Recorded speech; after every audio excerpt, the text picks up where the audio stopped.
안녕하세요. 그레코마녀입니다. 일본은 복잡한 속내를 드러냈다. 왜? 란 내용으로 말씀드리겠습니다. 한일 관계, 깊게 빠져있는 수렁의 대립에서 어떠한 출구 전략을 사용할지를 고심한 일본. 양자 간의 관계에서 립 서비스조차 그저 아무런 말을 마구 던질 수는 없다고 생각합니다. 왜냐하면 진실하지 않다면 곧 관계가 더 악화될 뿐이기 때문입니다. 현재 그들은 관광 이외에는 일본 쪽에는 그다지 큰 영향이 없다고 말을 합니다.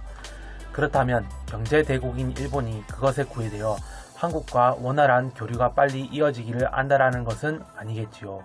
자신들이 별로 타격이 없고 이대로 지속되면 한국이 더 힘들어질 것을 뻔히 알고 있는 그들인데 말입니다.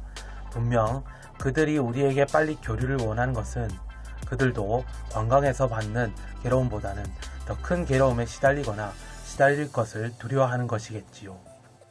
9월 21일자 상이오 신문사에 따르면 출구가 보이지 않는 한일 간의 대립은 거세지기만 하고 있다.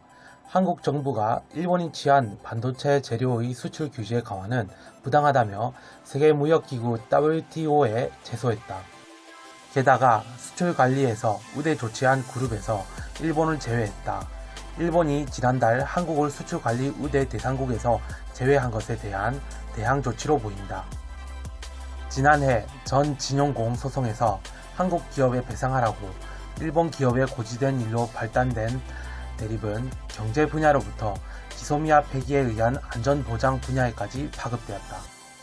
일본 제품 불매 운동에 편승하는 듯이 한국의 여러 지자체 의회는 전범 기업으로 정의한 일본 기업 제품을 시 등에서 구입하지 않도록 요청하는 조례를 통과시켰다. 한국에서도 너무 지나쳤다는 비판이 있듯이 과도하게 대립을 부추기는 움직임은 바람직하지 않다.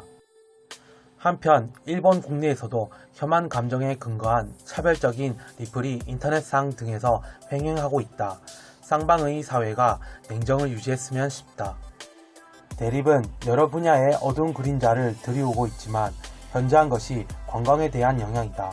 일본을 지난달 방문한 한국인 여행자는 전년 동월보다 48%나 줄어 약 31만 명에 그쳤다는 추계가 발표됐다. 근년 양국 간 민간 분야 교류는 정치적으로 다소 물결이 일었어도 꾸준히 넓혀져 갔다. 일본 대중문화가 한국에 수용되면서 일본에서도 한류 붐이 일어 예전 같은 가깝고도 먼 나라가 아닌 것이다. 풀뿌리 교류를 여기에서 오그라들게 하는 것은 피하지 않으면 안 된다. 어려운 상황이기에 접근의 실마리를 쌍방이 끈질기게 찾아야 한다. 다음 주 미국에서 열리는 모테기 토시미츠 외상과 강경화 외무장관의 회담에 기대를 갖고 있다는 보도로 끝을 맺고 있는데 9월 27일자 아사히 신문에 따르면 11일 개각에서 외상에 취임한 모테기 외상은 26일 오후 뉴욕에서 강 외무장관과 회담을 가져 양쪽 주장은 평행선만 더듬었다는 보도였는데 회담은 냉랭한 결말로 끝났고 립 서비스만 서로 주고받는 수준이었다고 생각합니다. 놀라운 것은 같은 시기 뉴욕에서 문 대통령을 따돌리고는 아베 수상이 트럼프 대통령과 주거니 받거니 말을 섞어가며 희희낙낙 교감을 즐긴 후 군사동맹을 강조하며 지소미아 파기를 한 한국을 궁지로 모은 것에 잇따라 일본에서는 그들이 좀처럼 내뱉고 싶지 않은 일말의 획책을 드러냈습니다. 9월 27일자 지시통신에 따르면 자민당의 2인자인 니카이 토시히로 간사장은 BSTV 프로그램 녹화에서 악화된 한일관계에 대해서 원만한 외교가 전개될 수 있도록 한국의 노력도 필요하지만 먼저 일본이 손을 내밀어야만 한다고 말하며 일본 정부의 관계 개선의 노력을 촉구했다고 보도했습니다. 흥미로운 것은 니카이 간사장의 과거 언행과 근황을 보자면 자민당 권력 서열 2위로 소녀상과 관련해 한국은 논의하기에 귀찮은 나라, 받을 것 위안부 합의 출연금 10억엔은 받고 이러는 것은 이상하다 등 막말들을 쏟아내며 한국 정부를 비판했다. 2017년 1월 조선일보. 그는 7월 말 수출 규제 유예를 요구하러 일본을 방문한 한국 국회의원단의 면담을 거부하는 등 정부의 강경 기조에 발맞춰왔다. 또한 최근 9월 아베 개각 내각에서 간사장 직책이 위임됐다 등과 같이 아베의 뜻에 따라 움직이는 장인데 지난 7월에서 2달 정도 지나 자신의 언행을 번복하며 일본이 먼저 한국에게 손을 내밀어야 한다 운운하는 것은 도저히 니카이 간사장이 자기 자신의 자의에서 한 말이라고는 믿기 어렵고 아베의 어떤 지시가 있었음에 분명합니다. 왜 지구 양쪽 끝에서 일본 자민당의 1인자와 2인자가 서로 상충하는 말들로 양동작전을 썼을까요? 누구에게도 뻔히 보이는 수인데 우리 국민이 그들에게 그 정도로 쉬운 걸까요? 아니면 더 복잡한 어떤 수가 있는 걸까요?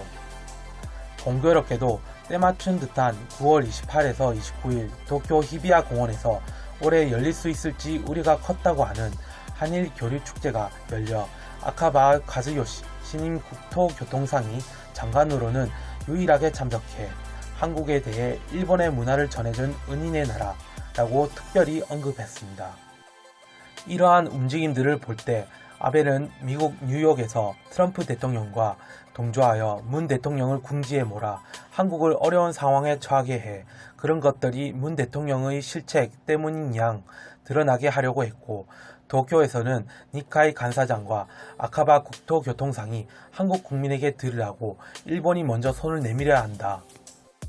한국은 은인의 나라 운운하며 한국 국민에게 호감을 사서 문 대통령과 한국 국민들을 이간질시켜 갈라치기 수법을 써서 대통령의 지지도를 삭감시키고 문 대통령이 약화되거나 제거된다면 니카이 간사장이 발언한 것처럼 일본이 먼저 손을 내밀 수도 있다는 암시를 주려고 했겠죠.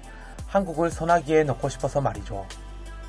그런데 이 니카이 간사장은 2017년 방한했을 때 한일 관계에 흉계를 꾸며 양국에 이간질하여 걸핏하면 양국을 멀리 떨어뜨리려는 세력이 한국에도 일본에도 있다고 발언해 파문이 일고 있다는 보도의 장본인으로 논란이 되는 말들을 즐겨하거나 언행을 바꾸면서 이제 자기 자신이 바로 그 분열 획책자의 아류와 다름이 없음을 스스로 커밍아웃하고 있는 것입니다.